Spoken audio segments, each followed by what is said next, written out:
Similarly, there are many handsome men, but amongst them there are only few who may not be handsome, but they have so much grace to their presence, to their being. When Venus is well placed in the birth chart, then Moon in Purvashadha works wonders and brings much success in life. Purvashadha native is a good fighter. That is why it falls in the warrior sign of Sagittarius. Because to become a good warrior, you need to be clear with your enemy. And how will you safeguard your people? And so Moon in Purvashadha precisely invokes the qualities of a warrior. It all depends on the level of the native. So a native who comes from a good family, a good background, will use the energy of Purvashadha to make his own mark on the society. While a person coming from a lower strata of society may use it to cause much harm and create fear in the society, just the way the underworld can survive. It all depends on the position of Venus and the ascendant sign. Moon in Purvashadha does extremely well for natives born on Aquarius ascendant. One specific quality of Purvashadha Nakshatra is that the native loves to learn everything. Good learners are born with this presence, and because they are good at learning, they become scholars and pundits. Sagittarius is a sign of faith. Virgo may cheat you, but Sagittarius generally will never cheat you. They will never stab you in the back.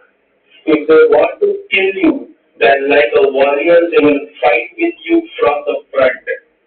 To them, dignity matters above all. With this placement, you will find many faithful men and women.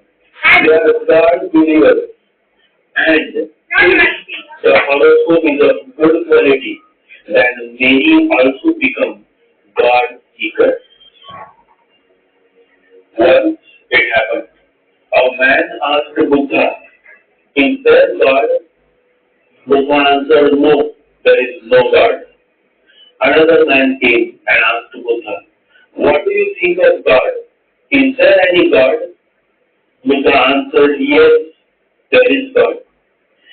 The same day, in the evening, an old man came and said, "There are people who believe in God and people who don't.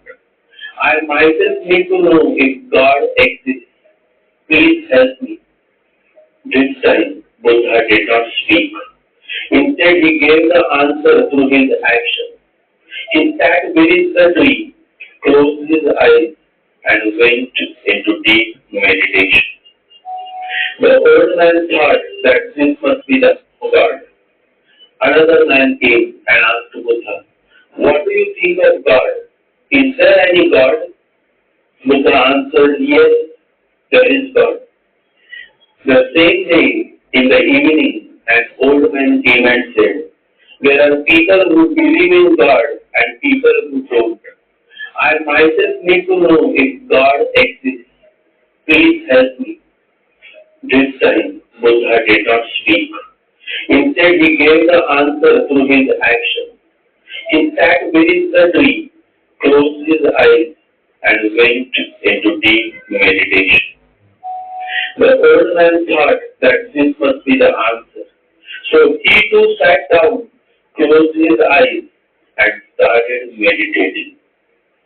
After a while, the old man opened his eyes, touched the feet of Buddha, and said, "Your compassion is great.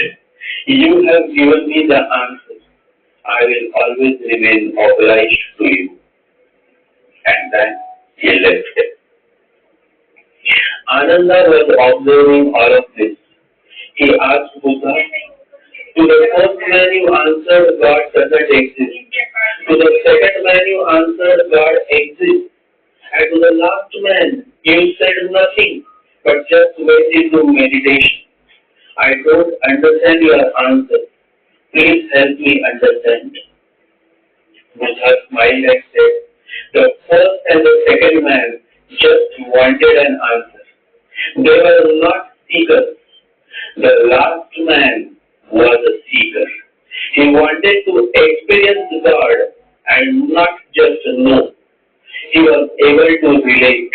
He was a seeker. Buddha says, truth is not transferable.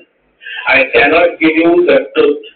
Nobody else can give it to you, but you can attain it on your own. You have to seek.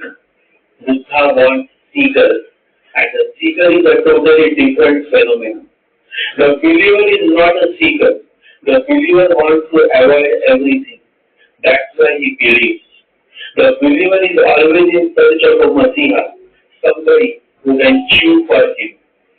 But if I eat, your hunger is not going to be satisfied. Nobody can save you except yourself.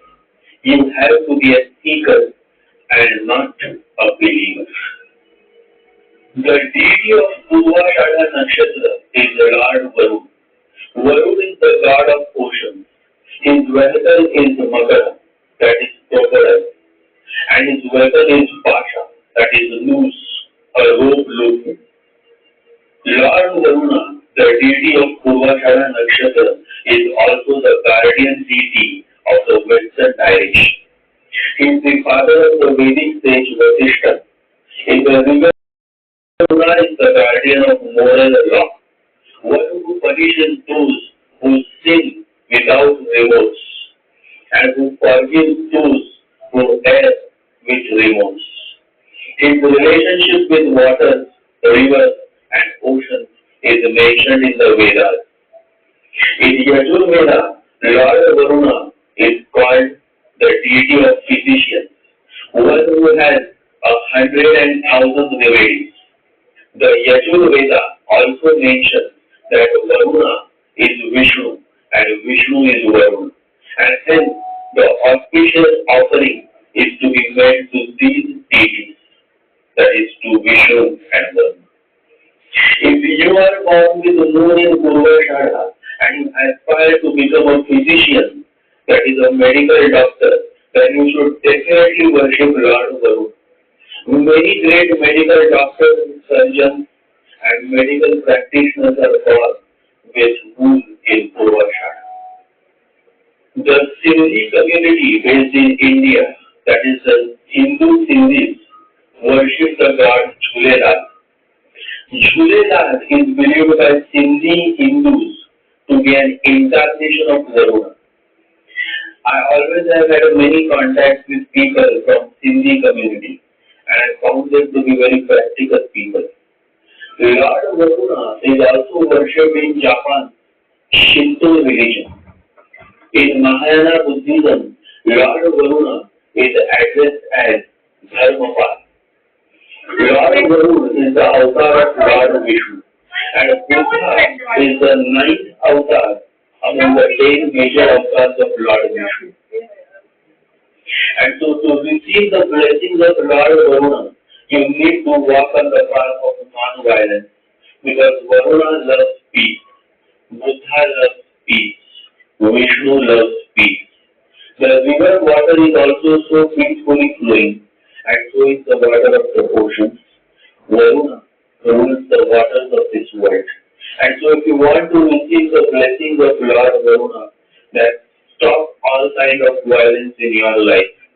Adhere to non-violence, the sattvic way of life.